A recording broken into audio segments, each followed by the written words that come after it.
Clive, we weren't expecting you.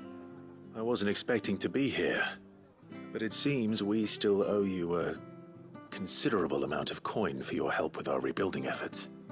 And though I doubt it's what you were expecting, we were hoping you'd take this as payment.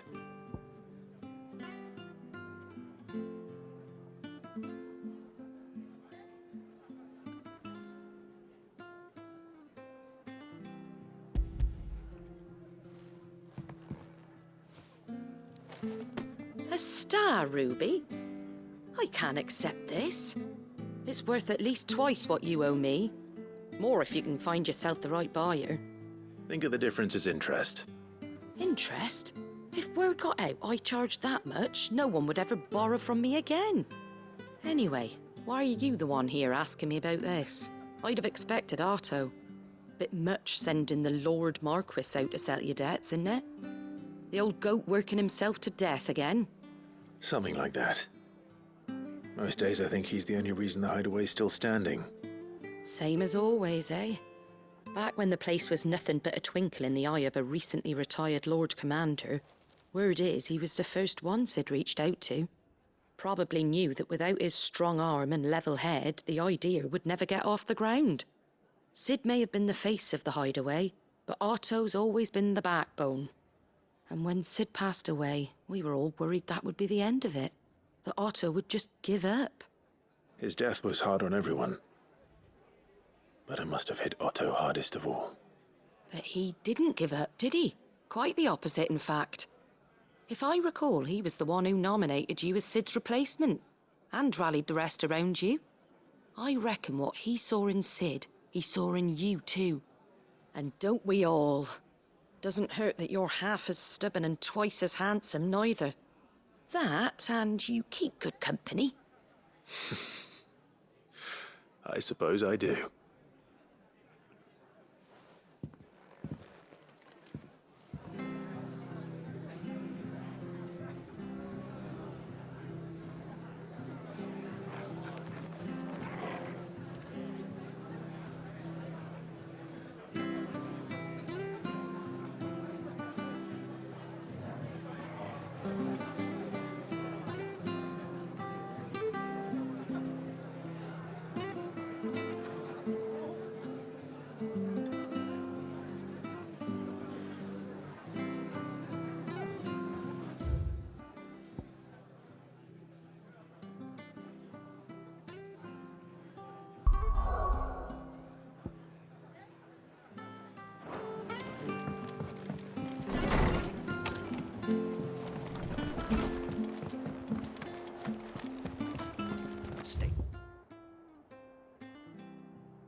Sharp.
It's certainly quiet. If I were a giant antelope, it would seem like just the place.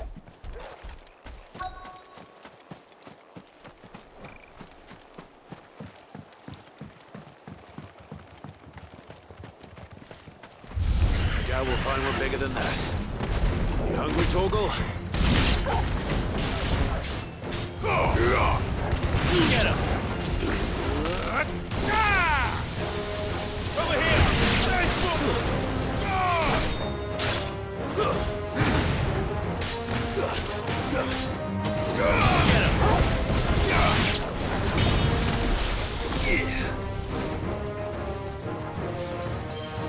Go, Tor! Over here! Attack! Go, Tor! And you're done, Sicker! Ah!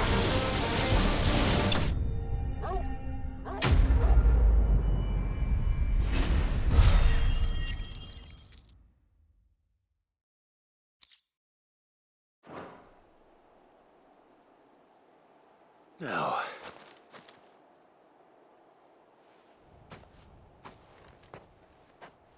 will it be enough, I wonder?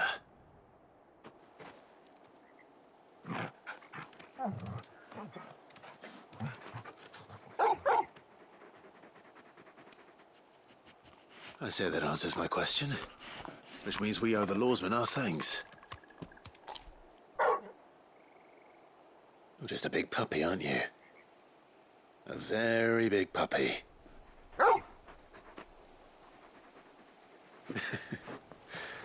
You do know you can take that with you, Torgal. Lady Karen will be relieved to hear you've got your appetite back. Come on, boy.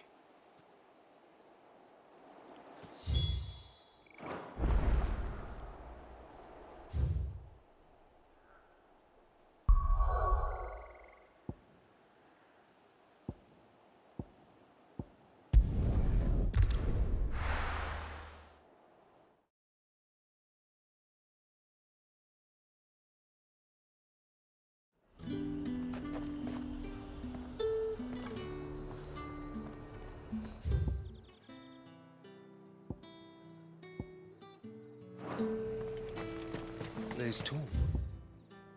That big glass came flooding.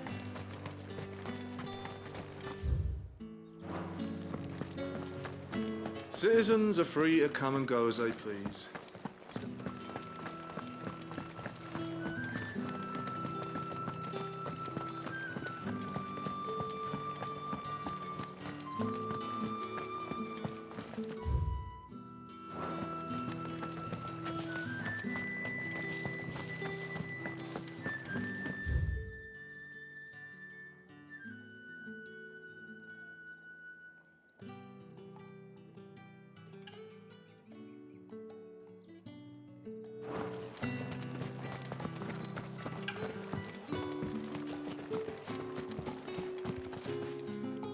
Milady, I come bearing gifts. Gifts? Whatever is the occasion.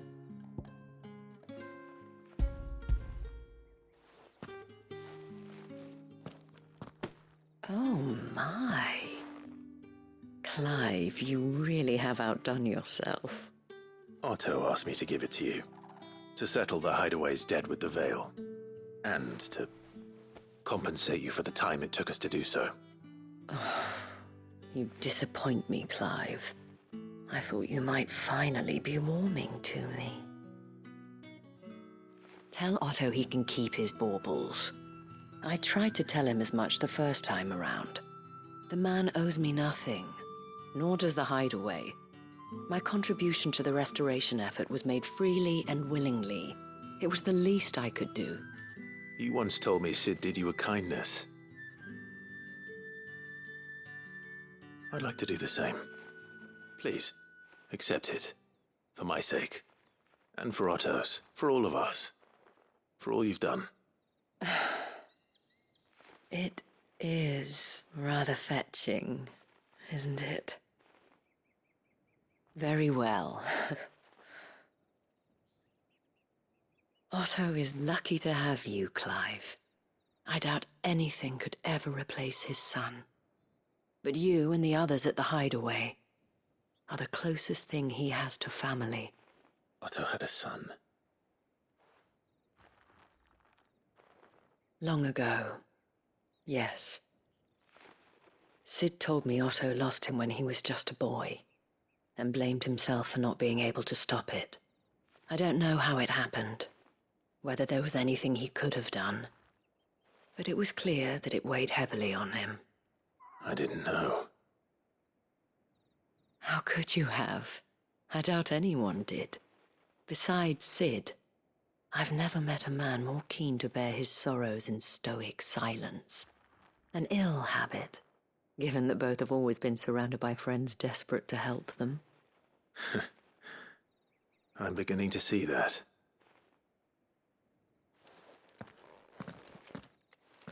Go will want to know the stones were delivered, if he's still with us.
Let's go.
I can walk from here.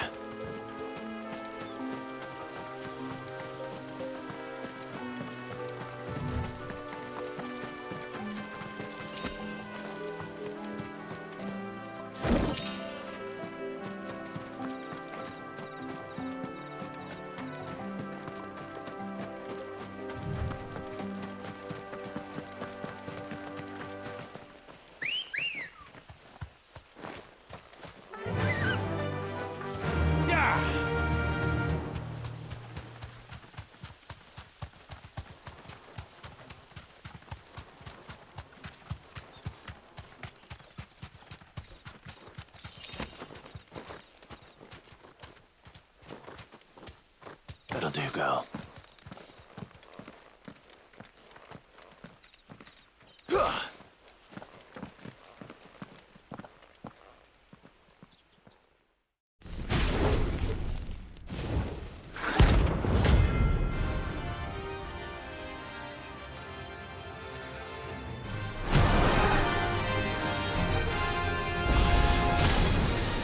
what we have here.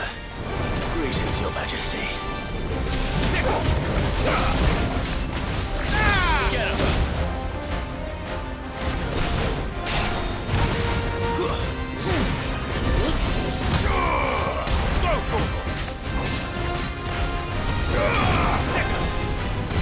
This one.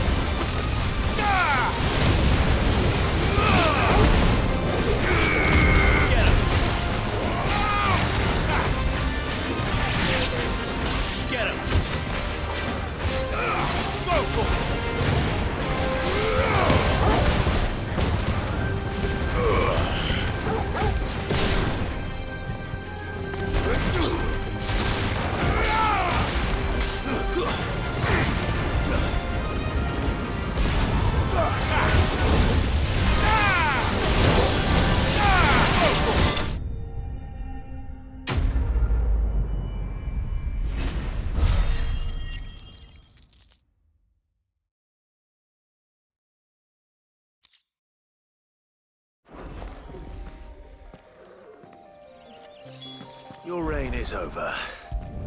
Now to collect the ash. This looks like the stuff. Let's see if there's any more.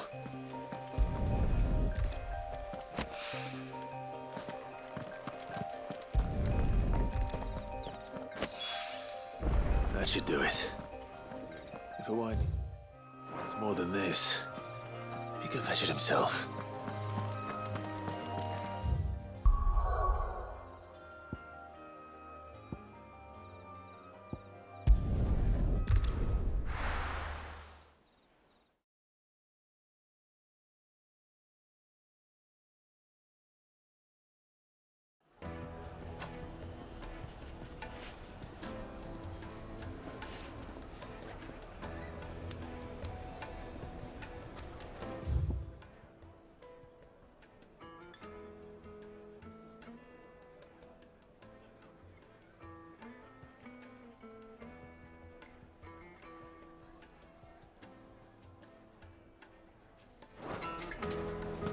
People take notice of wealthy men.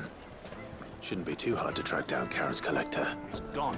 Back again, are The you? crystal gone. Any more trouble and you'll be What are we barred for gonna do? life. Here, Calm yourself. you. Listen, I've got this theory. The fallen, I don't think they all fell. Some of them are still living among us. You could be one of them. I could be one of them.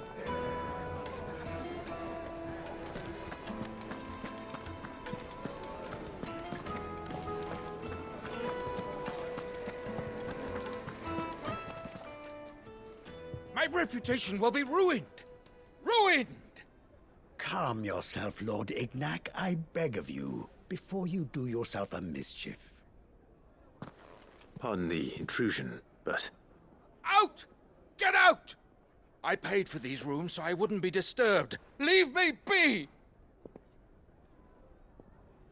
Please, allow me to apologize. His lordship is going through a difficult time, and he's never been fond of guests arriving unannounced. Radim! Get rid of the filthy oaf this instant! Very good, Lord Ignac. Would you mind stepping outside for a moment?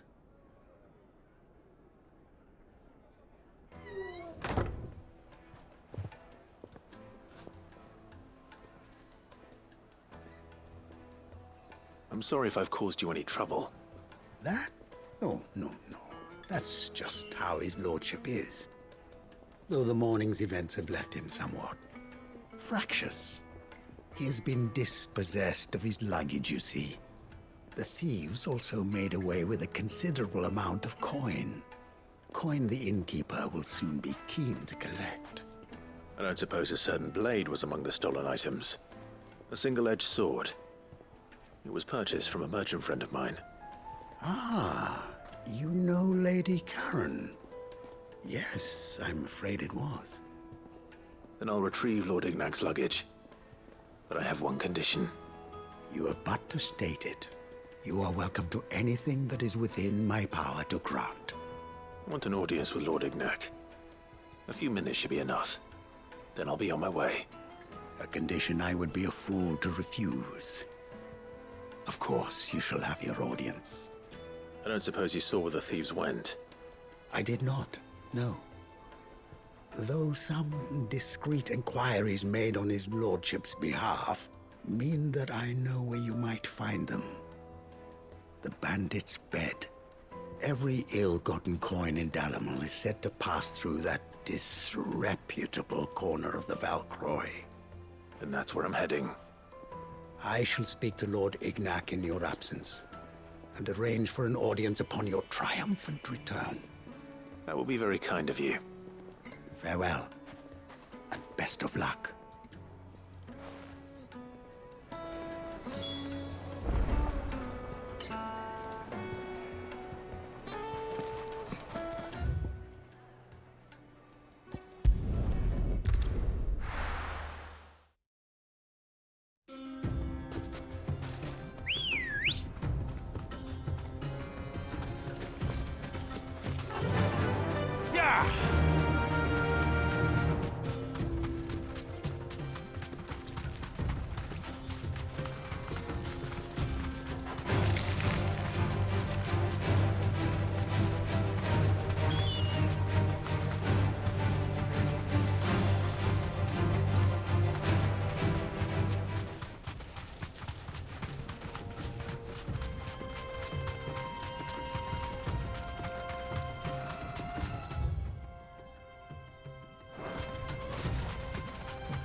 company!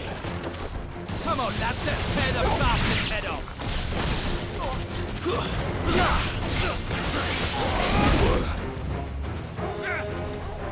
Too slow.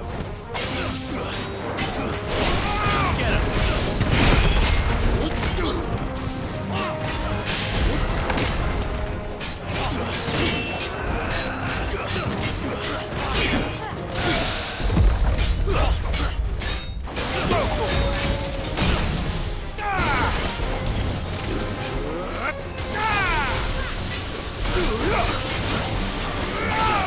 This one! All yours, Torvald! Over here! Sicker! Kill! Go, Torvald!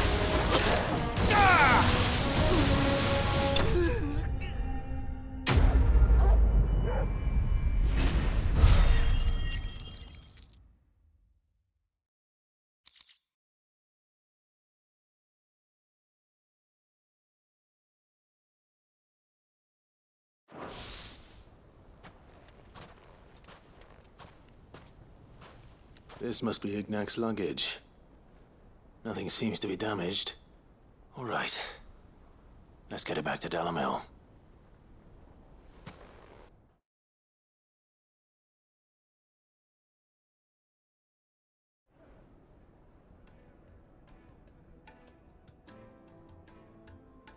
I hear I have you to thank for the return of my effects. What shall I call you, my good man? Wyvern. Glad to make your acquaintance. A formidable name indeed. Well, Wyvern, I appear to be in your debt. Redeem here tells me you wished for an audience. Is that all? A few moments of your time should suffice, yes. You're a peculiar fellow, Wyvern. All right, speak. Master Wyvern was wondering if you could tell him about a certain single-edged sword you recently acquired. Oh, a true work of art, that one. Karen drove me hard on the price, but I would have sold her Radim here to get my hands on that sword. It was made in the Outer Isles, far beyond the Twins, and is used exclusively by the practitioners of a unique school of swordsmanship. They believe no combat should ever exceed a single strike, and hone their blades to such perfection that none ever does. Each sword is made for that one perfect stroke, and for that stroke only. They crack upon a second blow. There's a brutal sort of beauty to it, really. But how do they hone such an edge? Fine question.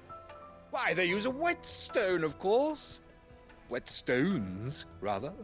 A whole array of them, ranging from the coarse to the fine. 10,000 licks with the sharpening stone, then 10,000 more.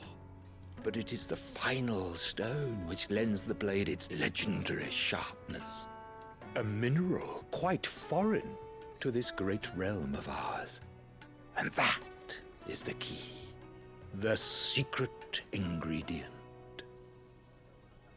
Wyvern, it occurs to me that my little lecture is hardly equal to services rendered.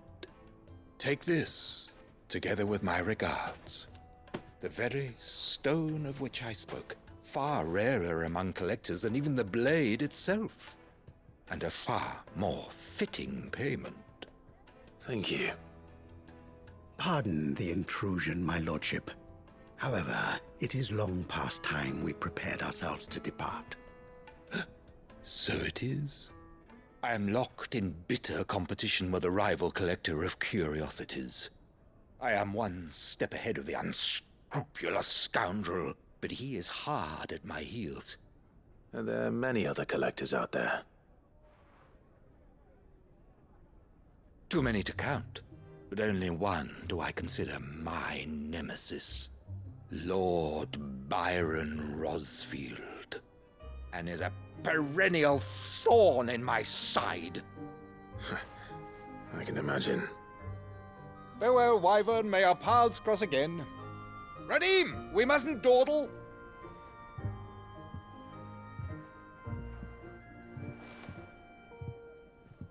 I think his lordship is rather taken with you, Master Wyvern.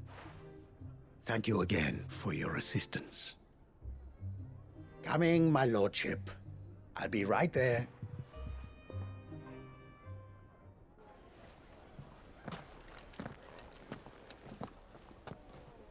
Trust Uncle Byron to find such an interesting rival.